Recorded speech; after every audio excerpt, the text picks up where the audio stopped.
I saw this TikTok that said, what a privilege it is to be exhausted by a challenge you chose for yourself.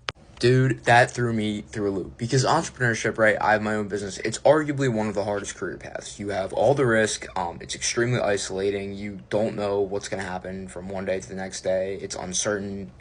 It's challenging.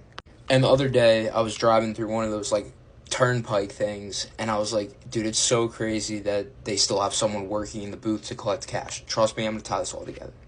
And that's someone's challenge, right? Like, they have to go work that job and sit in that booth every single day. And typically, I'm pretty not sympathetic to people who have those jobs. Like, I don't really feel bad for them. Like, it's like, they're in full control of their life. That's the path they ended up on. But when I saw this quote, it made me think, like, it's not even the challenge that's the privilege. It's that you know that challenge exists. Like, that's the privilege.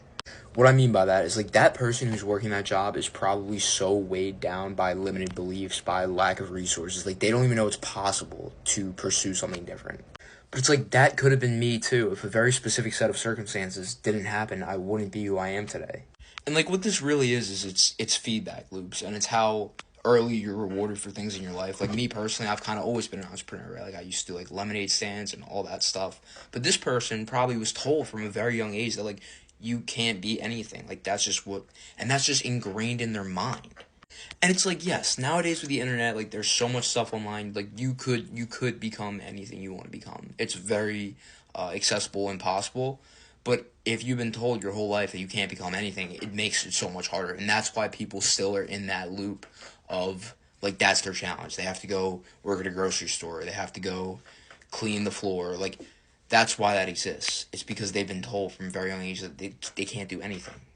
So, like, whatever you're pursuing, the fact that you know that it's possible that you can do it, like, that's what's amazing about it. And I don't know, this quote, like I said, I'm not typically very sympathetic towards those people because, as I explained, like, the internet, like, you can do anything. Like, you have access to all the knowledge in the world, right? But, you know, it's not necessarily always that cut and dry. So if you made it to the end of this video, be grateful that you, get to wake up and do something you love every day, no matter how hard it gets. And it really does put things into perspective because, like, people have it a lot worse. People always have it a lot worse, right? And I think that there's something noble to suffer in a manner that, like, is in pursuit of something greater, something that you do want, versus, like, that person suffers every day and they get a paycheck and they open that little door and collect cash, and it's like, that's why those people who work those jobs are typically very miserable too. So that was a long tangent there, but yeah, that's all I got.